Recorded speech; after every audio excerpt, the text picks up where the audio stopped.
It's Chris here from smartmusicbusiness.com and fanbaseuniversity.com. Hope you're having a great day today. Hope you're having a happy new year. Hope 2017 was awesome for you. I wanted to shoot this video to talk about 2018 and going into it because I sent an email out to my list to you guys, and a lot of you responded and said, you know, I'm gonna record more music in 2018. I'm gonna release more music. That was like your goal. And that's a great goal and stuff like that, but what bugged me is I saw a lot of like, I'm going to record new music, I'm going to record, but I didn't hear anything really about marketing it. And this is the thing, and I said to someone, I said, that's great, you know, that you're recording, you know, more music, and yeah, you always want to record. Sorry, I'm just going to get in my car here. You know, you always want to record more music. That's like super important, but say you spend, this is kind of awkward here. Let's move. Say you spend $5,000 making a record. Maybe it's an EP. Maybe you spend $1,000 a song. Maybe you spend $1,500 a song. Okay, but let's say you spend $1,000 a song, and so the budget of the record is $5,000. A lot of artists are like, yeah, like I'll spend $5,000 on the record. I'll spend $10,000. I'll spend $15,000. You know, making the record. You guys have no problem spending that to make it. But then when I say to you, well, you got to spend at least double or 3 times that to market it, you're like, whoa, whoa, whoa. But like, this is the thing, like, I know writing music is fun. I know getting in the studio is fun, and it's awesome, and keep doing that. Keep getting your stuff better. But I'm telling you, you can't just record it. You got to market it. So like, what's your plan to get it out there? You know, like, what's going to be your plan to market it? And no one likes hearing that, but it's true. Like, if you spend $5,000 on a record, you need to spend at least 3 times that marketing it. So if your budget to make it is $5,000, then your budget to market it should be $15,000. Should be $15,000. I know that sounds crazy, but what I said to one of my buddies even the other day is like, I'm like, well, if the budget to make the record is $10,000, I'm like, dude, well, don't make a full 10 songs. Just do an EP. You know, cut it in half. Do less music, and then market the rest of that. So say it's cut it in half. So if the record to make the record was 10, let's just do less songs. Let's do better songs, $5,000, and then let's spend the other $5,000 marketing that. Put it into social media. Put it into tours. Put it into, you know, radio if it's a radio-friendly song. But and if you've been around me any length of time, you don't want to go to radio right away. It would be much better that you build your fan base. And this is the thing, like, this is the time to where there are so many artists out there, and one, we've got to outwork them. You got to outwork your competition. That means you got to show up every day.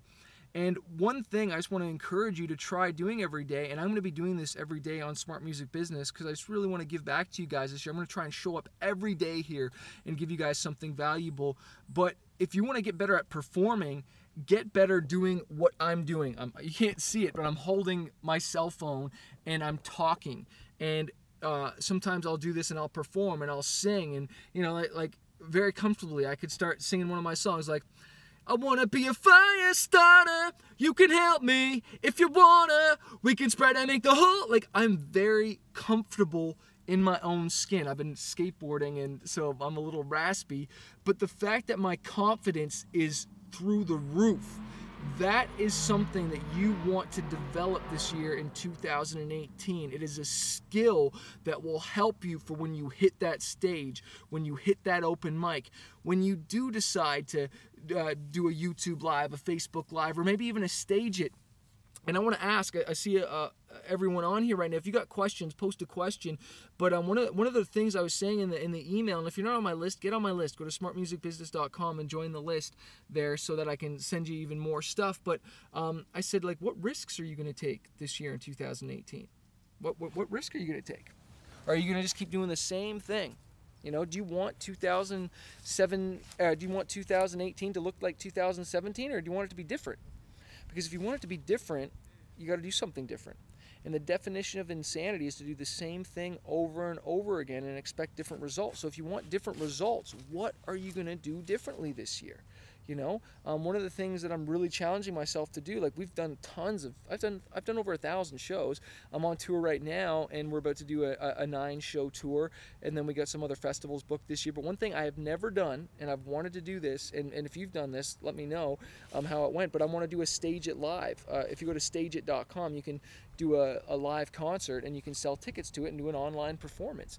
And I've been wanting to do that for so long, but I've been scared, I've been nervous, and just haven't, you know, pulled the trigger on it. But this year I'm freaking pulling the trigger. So I'd love to hear from you. You know, what's something that you're going to do this year that you were scared to do, and go do it. You know, go do it. Step out. Maybe you haven't even released a song yet, and I don't mean just uploading it to SoundCloud. I mean putting the money in, get it distributed on TuneCore, on iTunes, on Apple Music, and really market it and really release it. You know, put some skin in the game, get some artwork done, and market the crap out of that thing. Go perform it, go to an open mic, go get some feedback. And I know that can sometimes be scary and stuff, but it's just like, dude, get out there and choose to show up every single day. Like I'm telling you, most artists are freaking lazy. A lot of them are scared. And if you can step out and stop caring what other people think and just go for your dreams, then, like, you know, then you can get out there. Because, you know, it's so easy to release the music, and it's so easy to do this stuff. But let me just tell you something. What's easy to do is also easy not to do. And so, you know, make a commitment this year in 2018 that you're going to just freaking crush it and go for it, you know. I'm going to answer a couple questions here. Pauselian Music says, hey man, quick question. Can I perform music live before releasing it in online stores? Absolutely, man. And you can even just take those online recordings and you can make those the songs that you release. Like, that's what a live in concert CD is. We did a live in concert once, and we just took the recordings and we made a CD, DVD out of it eventually. But like, just because you don't have something recorded and out there doesn't mean you can't go perform it. Like, you should perform it. You should perform it here, like online on YouTube. Like this is your gateway to the world. You know, like the whole world can watch this. And right at the beginning, not a lot of people are going to watch it. You know, like at the beginning, not a lot of people are going to watch it, but you know, you don't want a lot of people to watch at the beginning, because normally we're not very good at the beginning. And so you want to just, but the more you get at it and the more you stick with it, more people are going to start showing up, and you're going to have a following. But this is the thing. A lot of artists step out of line before their name is called. That's what Akon said to me one time. He said, Chris, you know, a lot of artists step out of line before their name is called. They quit before they have that breakthrough. I've seen it so many times. So let me just answer a couple questions here. Fian saying, hello, my name is Fian. Has CD Baby made you good money? And how can you tell if someone like you is wanting to help or not? I had a conversation with my parents, and they doubted you were genuine. Well, hey, here I am right here. I'm a pretty genuine dude. If you look up Manafest, MANAFEST, you can find me on Spotify, and Spotify numbers don't lie. You can find me on a lot of things and reviews and different stuff. I am the real deal. I really actually do this for a living, and I want to help artists. So there's the deal. Here, someone asked me another good question here, and I want to answer it. Nate, any tips for releasing a second single? Well, absolutely, dude. Like, get my song launch checklist, which is free. Go to smartmusicbusiness.com. Okay, you can get the checklist part. The video training you got to pay extra for, but you can get the checklist. That'll give you dozens of ideas to market your single. But dude, doing this, what I'm doing right now, is a form of marketing your song. Going and performing it, giving it away for free, uploading it to Noisetrade, and boosting that post on Facebook, and just give that first single away for free. Go spend $50 and give your other single away first, and then when your next single comes out, you've got an email list. Now you have an asset. You know, say you spend $50 and you get 100 people that download that song. Now you've got 100 emails that you can send it to. If you were promoting that first single, like, this is the thing. It's called, let me just put my phone down so I can explain this, because this is what a lot of artists don't realize. So let me see if this will work like this. Anyways, I'll just do it like this. It's called layering. Okay, so you released one song, and you got a whole bunch. You didn't have any fans. You started down here, but then since you released the first one, you got a few fans. Okay, and now when you release your second single, you're going to tell all these fans, plus you're going to go get more fans. So now your fan base is going to grow, and it's going to grow, and it's going to grow. And as you do this, as you get comfortable promoting more songs, you're going to learn what's working, what's not. You're going to learn what songs are working and what's not. And you're going to really start to understand your audience. And sometimes it takes a bunch of songs. Sometimes it takes a while to like figure it out, you know, and knowing what works for you. As an artist, when we first get started, we want to do everything. We're like, oh, I like all kinds of music, and I like this, and that's fine for a while, but then it comes to a point where you've got to focus. You know, I loved hip-hop and rock so much, and so sometimes I've done a hip-hop album, sometimes I've done a rock album, and it's honestly, I think it's hurt me more than helped. But when I focused and did a full rock record, it was just like, boom, that's when my career took off. And so I really encourage you to focus on one genre. There's a few more comments here. What's up, Brooks? I think you're a Fanbase University member. Tips for putting together an EPK. And an EPK is really a promotion video of you performing. It's like a highlight reel of all your best stuff. You want to get good crowd shots, good eye candy. You want the audio to be good. It doesn't have to be the audio from the concert. It should be like the audio from the CD, so it sounds really good. But if you can have a mixture of good audio from the show, then that's really helpful too. And you use that to help you book shows, get on tours. You use an EPK for all kinds of stuff. One dude saying is, my issue is I don't want to do live. I just want to sing online. Well, dude, it's here. You just got to show up. You just got to practice. You just got to get comfortable, you know? Like, it's so funny. I wrote this book called Fighter, 5 Keys to Conquering Fear and Reaching Your Dreams. And I wrote it for my fans as an inspirational thing, but I didn't realize how much it would help artists. And just the idea that, like, we just got to learn to conquer fear so that we can write better songs and not be afraid to try things and step out and go online and do all this stuff that we're doing, you know? Let me just answer a couple more questions here, and then I'm going to balance out. What other marketing tips can you give other than social media? Well, you know, there is radio.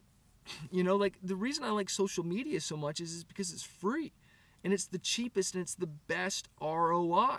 You know, you're asking me that question, okay, and you're just like, but have you utilized social media? Like, it kind of bothers me a little bit when people ask that, but I get it. You want to know what other ideas are. Well, okay, go tour. Go do open mics. A lot of artists are lazy and too scared. They don't want to go do open mics. You need to do that. Go do open mics. Go tour.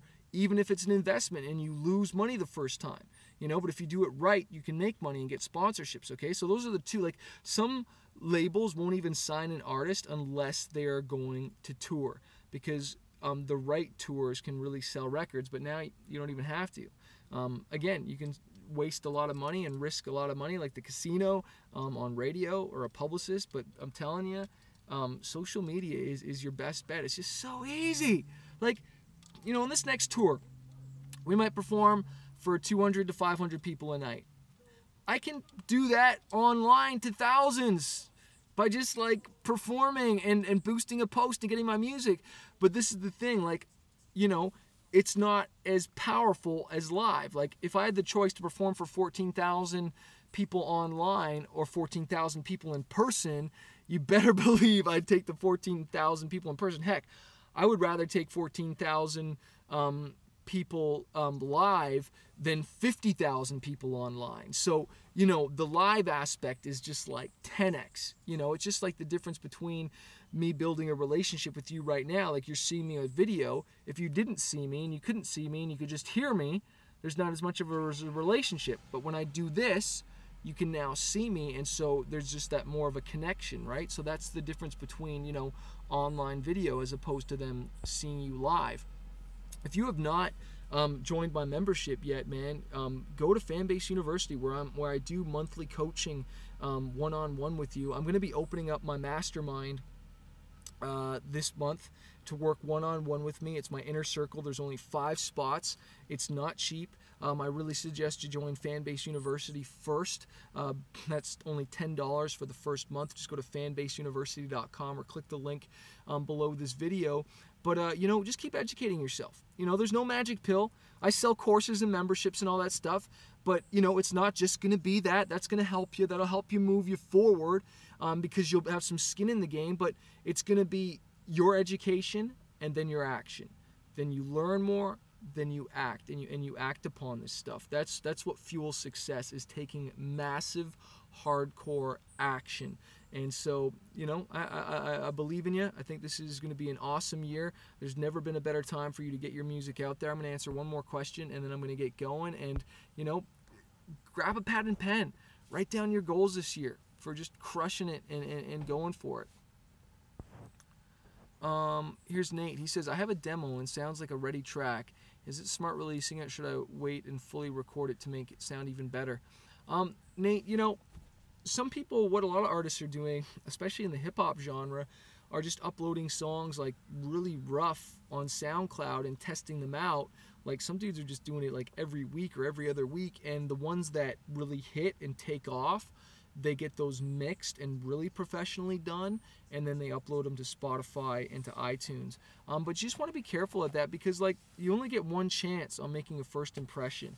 And I think when you're initially building your fan base, like it's cool to put up your raw stuff and whatnot, but when you do release your first single and it's really professionally recorded and written and produced, I think it's really important that you go all in. You make the song sound great. You make the graphics sound great. One of my fan base university members, and I'll shout him out here as he's been working really hard, is this guy named Rocky Mayfield. And the song sounded really great, and he spent really money. He spent a lot of time on the effort on the cover, or on the song, but then he skimped on the cover. But he's going to go and redo the single cover, because it's important that everything looks great, you know.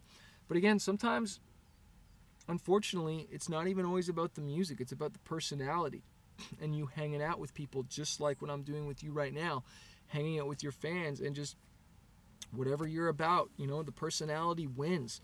And it's actually incredible that there's just really big artists that have these massive fan bases, and the music is honestly, it's not that great, but they have these awesome fan bases. Like their music is here, but their personality and their engagement with their fans is like through the roof. And this is what I want to just nail out too, because a lot of you know I have that Facebook Accelerator course where I show you how to get 10,000 fans in under 10 days. And a lot of people think, well, I can just post music or post something and everyone's going to engage and just love me and just by posting a video. It's like, no, you got to do more than that. You got to go the extra mile and hang out with people and love on them and connect with them and respond to comments and engage. It's not just posting a cool picture with your music behind it. Like, that's part of it, but there's more than that, and it's showing up every day and being consistent. So anyways, I hope you enjoyed some of these tips and stuff like that. And you know, I believe in you. I want to see you win. You know, you are the next generation of artists, man. Like, I'm gonna be doing this at least for another 10 years, like doing music. Like, it's not like I got all my records back from the label. You know, I've learned so much. Like, sometimes it gets hard, and I do want to quit too, but like, man, you just can't. And you are the next year. I'm freaking 37 and still crushing this. I look like I'm 22. This is what the music industry will do. It'll keep you nice and young, as long as you don't get jaded and you don't drink and do gnarly drugs and throw your life away. But you know, music is an awesome thing to share. You know, and it's not always about the money right away. Like, you got to be willing to do it for free. And not just the money, and let the money come afterwards, you know. And that's the difference between if music is a career or it's a calling. You know, at first to me it was just a calling. I felt called to do this, and then it became a career. So now it's a career and a calling. I'm getting pretty deep here and dropping some value bombs. Again, join my Fanbase University. Check out some of the courses that I have. They'll help you get there and just, you know, get to the next level, and just take action even on this free stuff that I'm giving away too. And really read my book, Fighter: 5 Keys to Conquering Fear. If you can't afford a physical copy, go listen to it on Spotify, because it'll inspire you. It's a true underdog story, because I went through hell to get where I am. And you know, people they just see the success. They don't see, you know, the 1,000 tour dates and sleeping on the floors and being away from my family, and they don't see all that. And you got to be willing to risk if you want reward. Okay, you got to be willing to risk. So you got to risk time, you got to risk money, you got to risk embarrassment, you know, you got to risk the haters. You know, if you got haters, that means that you're on the right track. You're on the right track, because that means people are starting to see you. The more haters, the better. You know, because that means you're starting to really, you know, because if you're not getting any haters, then there's probably nobody seeing you, right? So anyways, Happy New Year. Have a really great day. Dream, but record, write, And think about how you're gonna share this as well too. How you're gonna share it with the world, because it's two parts. It's recording and it's marketing. All right, have a great day. Peace.